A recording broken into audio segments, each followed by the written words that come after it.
What is up, you guys? And today I'm here with Paul Forchione. Is your last name? Is that how you pronounce it? Fortune. Fortune?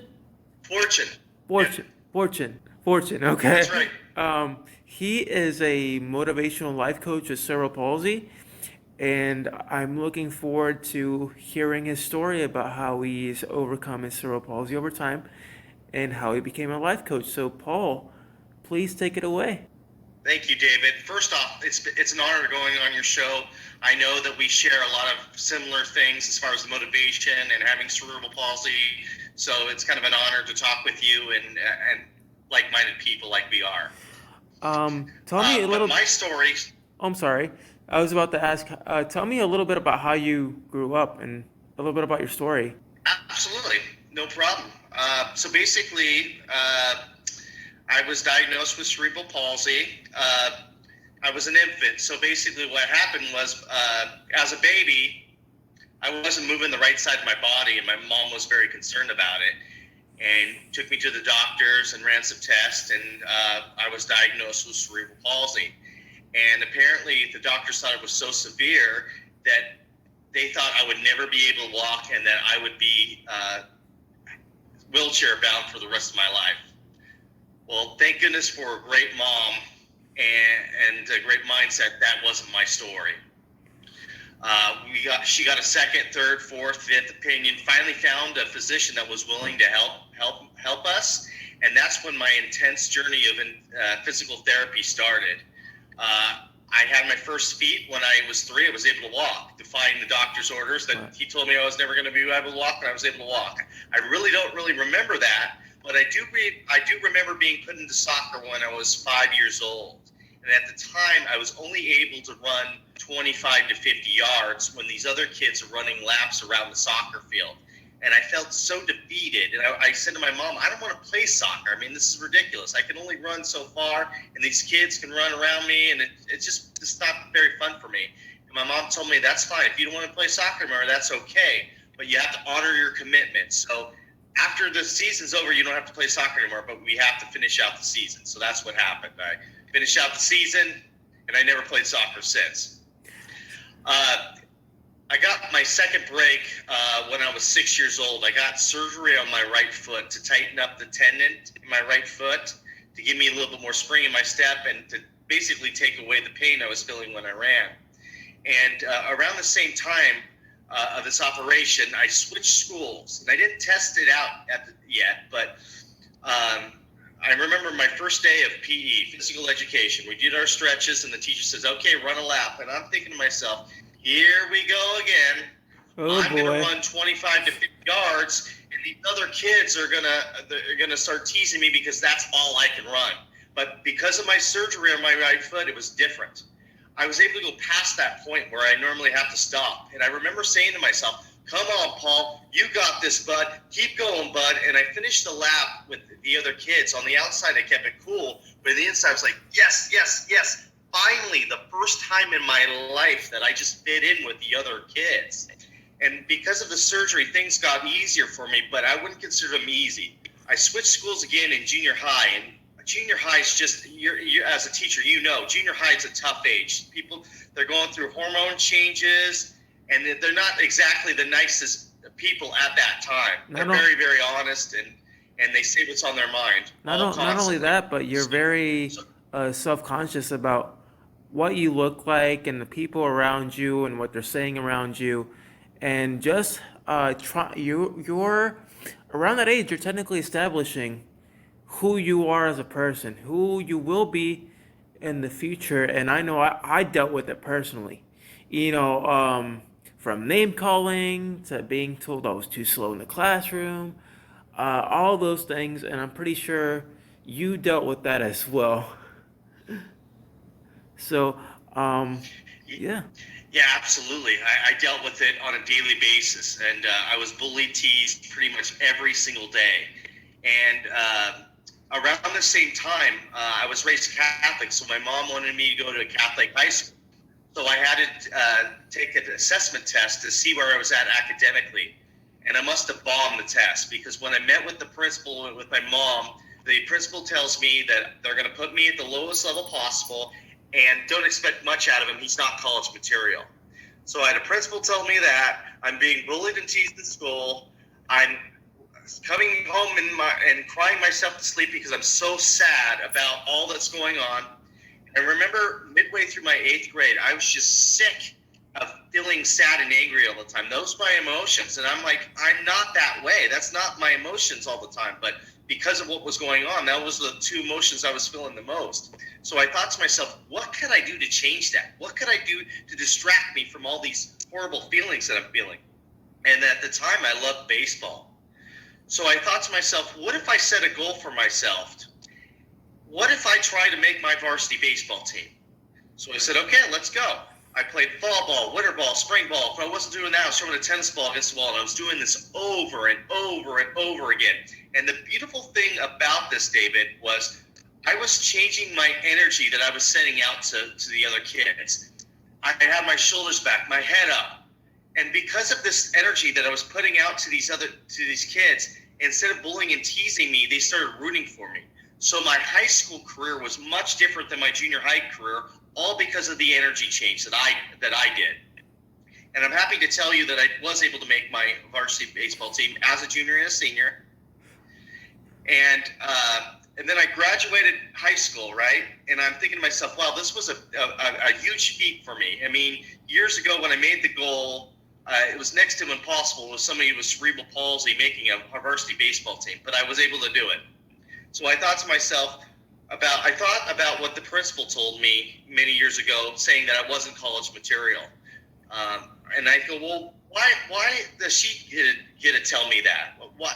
It's not her story to write, it's my story to write. So what I did was I enrolled in it because throughout high school, I just mailed it in. I did enough to stay eligible for baseball because in my back of my head, I'm like, what's the point? I'm not college material. Exactly.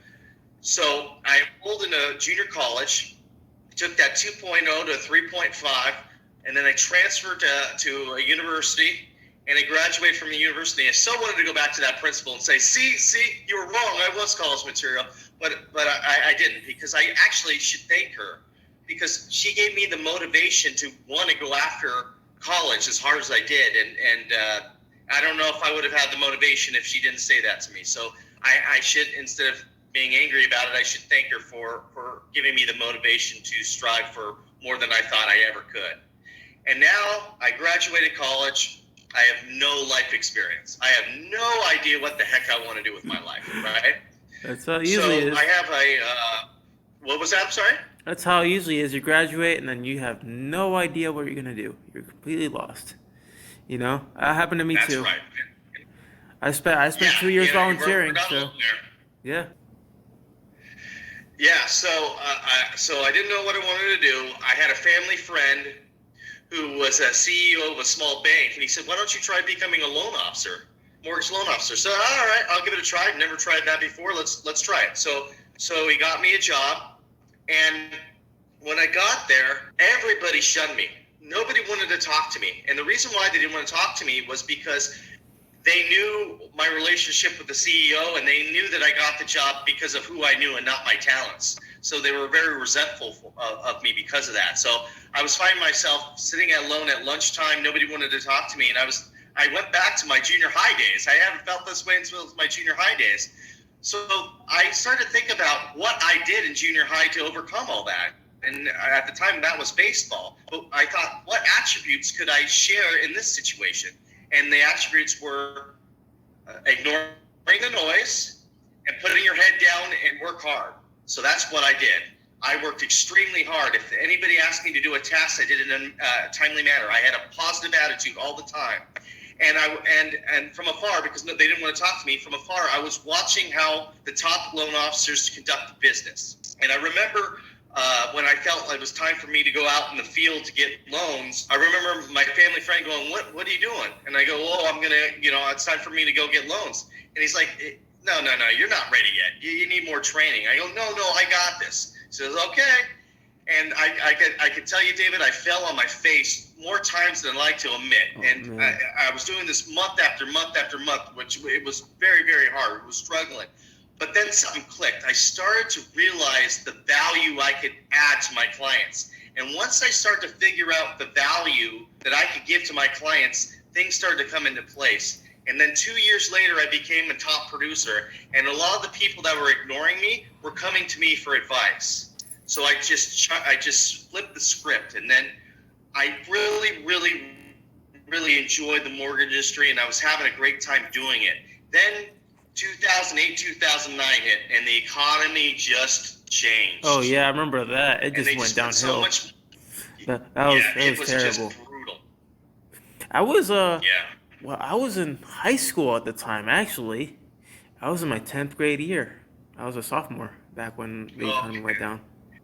So yeah, so you probably felt it from your parents on that more than you, right? yeah, they took it hard. I was just in high school, living my life, and not really giving a care in the world.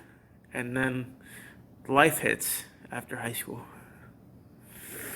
Boy, That's was that right. a It good definitely does. I'm pretty sure that was a good transition for you, was it? I tell you, they were putting these restrictions on us that made it really hard to do mortgages, and I really started to lose the luster of the whole industry altogether. And a life-changing thing happened for me. They brought in this motivational speaker to pump up the sales team to get us to increase our numbers, and the guy blew me away. The guy was so good, so awesome. And after the presentation, I made a point to go up to him to say, wow, this is so awesome. Great job. And he was so gracious. I picked his brain a little bit. He told me he started as a life coach. And I'm like, life coach? What the heck is a life coach? And he explained to me what a life coach is. And I'm like, you know what? I think that's what I want to do. So I started on my free time from the mortgage industry. I was taking courses for to get my coaching certificate. And I was telling everybody I was wanting to become a life coach, and people were just humoring me. And they're going, "Okay, whatever, man. Just get some loans and be quiet. Get a real job. You can't do that." Yeah, they're like, get a real job. Get a real job. Yeah, I get it. People don't think that life coaches and motivational speakers can make a difference and do make an impact. And then once you see it happening, it's like, wait a minute, I'm completely wrong. You know, it's like when you're an artist. You know, you do all this artwork, you go to art shows, do all these things, and people still discredit you. And then now it's like, you know, hey, you know, you can't discredit them because they put the same amount of work and the same amount of time to be successful. That's the same thing with you and life coaching. Yeah, absolutely. So at the time, I was doing both. I started my business, and I was doing mortgages, and I was doing life coaching at the same time. And the bank, the higher up at the bank, or at the company I was working for, was like, this is conflict of interest. He can't be doing both, right? So I had to. Oh, is that the bell ringing? Oh, Yeah, I'm sorry. I thought the bell was ringing already. That's about those are the announcements going off now. Okay, sounds good. Hey, real life anyway, scenario, you guys. We're having the bells go off. That's right. We're living life right on the podcast right now. Living life right on the podcast. So I was doing both at the same time, and it just wasn't working out. I mean, they were really hamstringing me on what I could and couldn't say in the coaching world. And I thought to myself, there's no way I'm going to make traction as a coach doing both. It just wasn't going to work. So I made a decision that I was going to quit my mortgage job in the industry and just focus on coaching. So before I did that, I paid off my debts, changed my spending habits, and I went for it. And you know, the people I just made President's Club in mortgage, which, you know, is a pretty big feat. And, you know, there are people in the mortgage industry that I've worked with for years and years was like, what the heck are you doing, man? You're a mortgage loan officer. What are you doing this change? And it really, for a while, it affected my relationships with very close people because they couldn't understand what the heck I was doing. They thought I was committing career suicide by, you know, quitting my job and going after this coaching business stuff. And I got to tell you, David, for the first a couple of years, it was tough, man. I mean, I felt like nobody wanted to trust me, and I was getting out there, and I was like, what am I doing wrong? And I thought to myself, maybe I should go back to the mortgage industry. This isn't working out. And then I thought to myself, value. How can I give people value? And I thought to myself, how can I allow people to be vulnerable with me if I'm not vulnerable with them? Because the story I told you about having cerebral palsy, I was ashamed of that story, because all through my life, all I wanted to do was fit in. I didn't want any special treatment. I wanted everybody to treat me like a regular person, without this problem. So I buried it. I didn't want to even discuss it. And even if when I did discuss it, I was almost in tears talking about it. Then when I said, you know what, this story can bring hope to a lot of other people, and I can help a lot of people if I talk about my story. And I started to embrace it. And once I started embracing my story, my cerebral palsy story, things started opening up for me. Then people started to trust me and wanted to work with me. And then it just snowballed from there. Then we started a podcast. And now helping out thousands of people through my coaching program and my podcast, more for my podcast. I'm making a difference and working hard and helping people out. And I'm here talking with you now. That is awesome, man. I can relate to you. Like, it took me a long time to accept who I was. It took me till I graduated from UCF, and my stepmom telling me, "Hey, you have a cane, you have a disability, but you have this talent that's gonna help uh, thousands of people eventually." So, I definitely feel like we have that in common too. Our paths kind of intertwine. We're all Meeting together. center in 200, you are dismissed. Meeting center in 200, you are dismissed. Have a wonderful weekend. Somebody's dismissed. Yeah, all the kids are leaving for the weekend. Oh, right on. Have fun. They'll have fun. Super Bowl weekend. Yeah, I'm going for Tampa. Hopefully they win. Yeah, I think so. Me too. Tom Brady's definitely an inspirational guy. So yeah, I think I'll go with them too. He's also the quote unquote comeback kid, so he comes back in the second half usually if they're down. So I think it'll happen. I think they'll be down and they'll Absolutely. come back and they'll win. Well, I hope so. I hope it's a good game, and it's enjoyed by everybody. So to kind of go in to keep going into your, I guess, life coaching. Um, what is something you hope to have individuals, I guess, take away from it? What is your goal with it? Well, my goal for my clients is this: that everybody has a unique talent. Everybody has something special they can share with the world. It's up to us as individuals to find out whatever that talent, that passion is. And once you find that out, share it with the world to see, because everybody has purpose. Everybody has something special they can share, and I want that to be known by everybody. Everybody is special and unique in their own special way. Did you well, to kind of go back into it, what made you go into I guess life coaching like full on? Like, what made you decide, hey, I want to do this full time. I believe in myself. I believe I can make a difference doing this. So what inspired you to kind of really get into it? I've always enjoyed, the underdog stories like Rudy and Stand and Deliver, and it's Pursuit of Happiness, and the list goes on and on of all these great movies that I've grown up watching. And so when I talk with that motivational speaker, it just clicked in my head, like, this is something great. This is something magical. And I've always had a passion to help people. I've always, even when I was in the mortgage industry, any time in my life, when I saw somebody struggling but wanted to go after something, I always was that positive voice in their head going, "You got this. Don't worry about this other stuff. You can do anything you want to do. Stop with the limited beliefs." Uh-oh. Don't tell me it cut out. Oh no.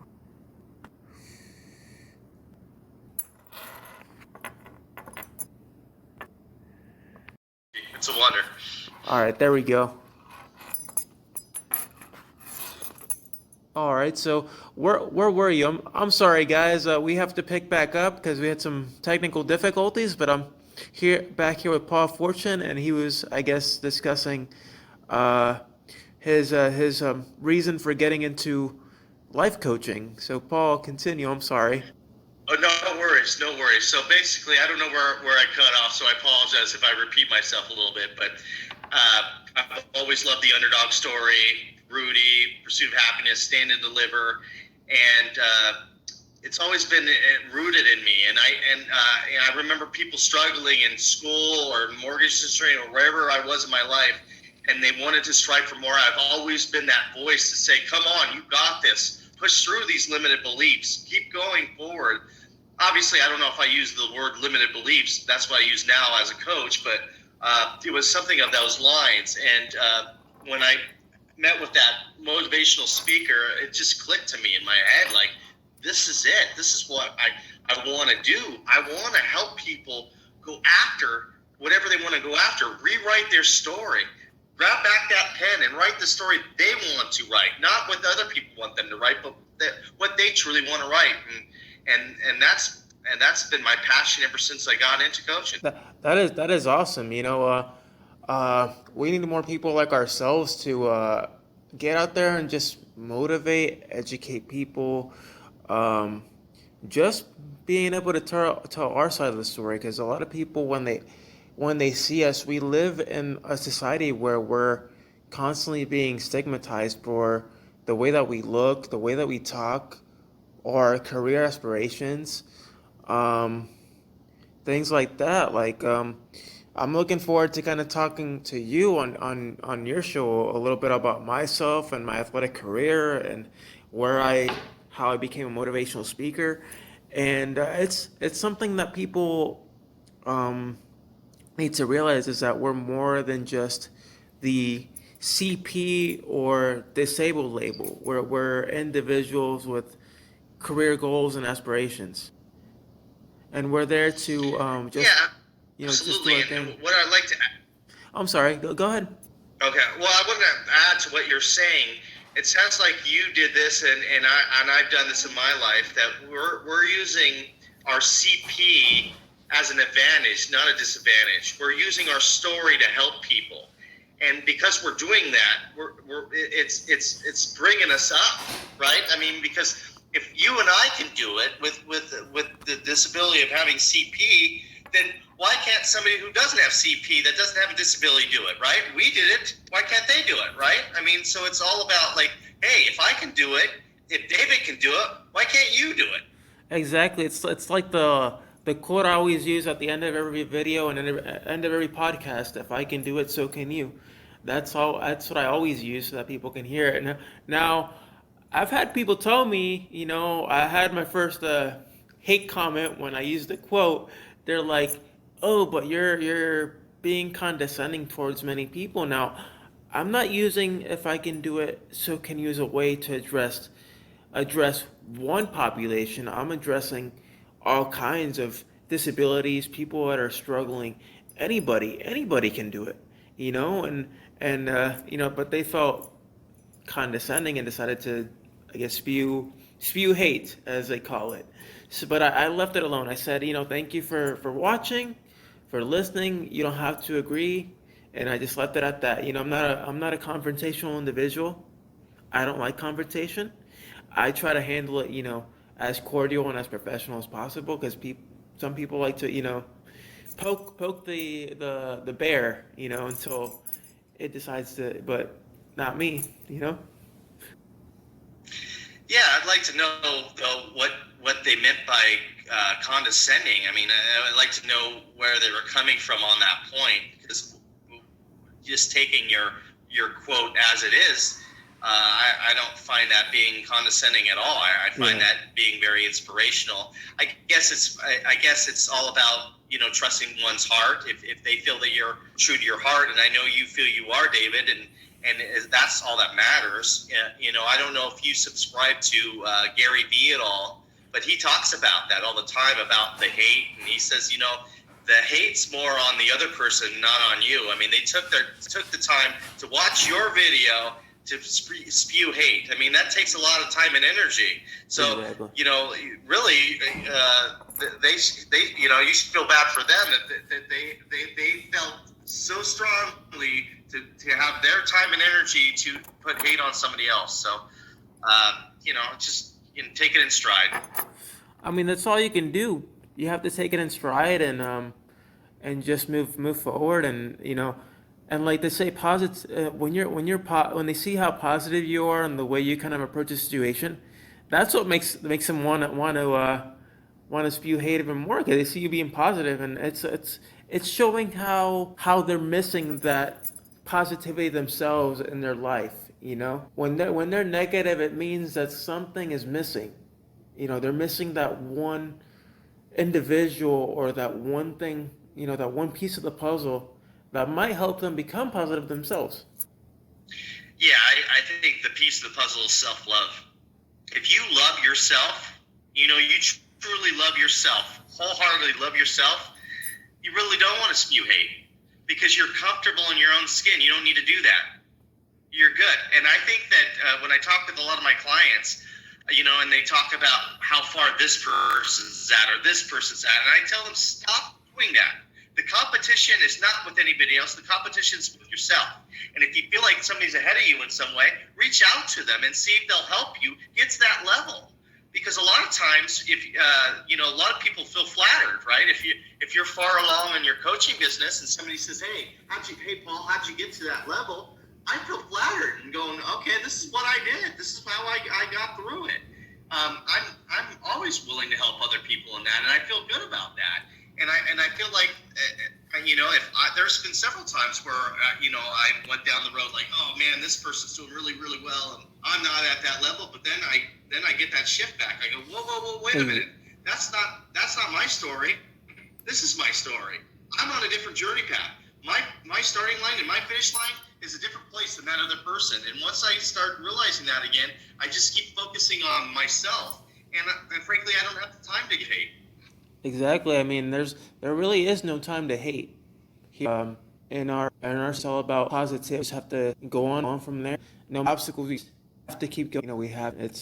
There's no stop. We just have to keep. That's all we keep pushing forward. Question about So, Paul, ask you about your so I'm on this channel, and people promote what they have, this like that. Definitely feel share, like, find you how insight from really, I was encouraged. Gave for giving talk. It's a way to get to me. The website action and I offer free sessions. I want to make sure comfortable and fit. They're square off, and they could be a person, but a fit. I might need a different coach, and I'm coaches that what you're gonna do. You're gonna with this type of expertise. It's just now you're looking more of a business or ID. So I work with a lot of this so that everybody will, and the water for everybody. Number one, call to coach. I even have my son on there, so you can do it all. Pick up the set up a way to do free calls. I do to help. And so, how you allude to, have a podcast called The Limits, available to Podbean, Radio, all cast that I do coach. Have style, which makes it a podcast. We come from that and background we have together. And our message there is leave you connected. So those are the old me on Facebook Action. I'm on Paul Forchione. So I'm out. Man, I'm definitely privileged to have on this and to share your shit, and I hope people can take what you've taught today, and I can achieve my goals. I just have myself, love myself. I have, keep moving forward, get back. Everyone's good weekend. As an admin, I was saying she's so I was like, I was rooting for the other team. Oh, right on.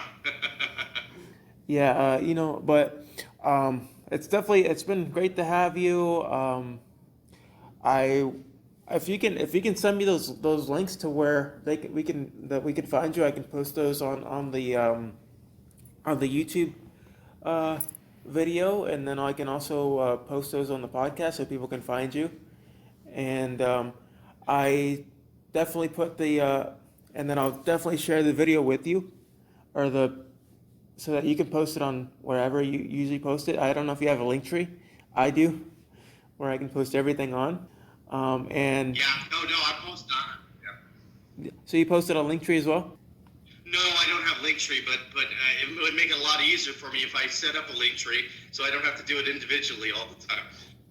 Yeah, I've had one for a while, and it definitely helps with people trying to find me, communicate with me, and I've had people approach me on collaborations. Like for example, I had Extreme Modus. They approach me for a collaboration. They're an organization where they create chairs specifically for off road. So like beaches, parks, things like that, and they've seen my content and what I do, and they're hopefully it hopefully it pans out because this should be exciting because I'm all about sports. I'm all about active. I used to be an athlete. I'm looking forward to actually talking about that on your show too. So with that being said, guys, I appreciate Paul being on the show. Thank you so much, Paul. And if I can do it, so can you.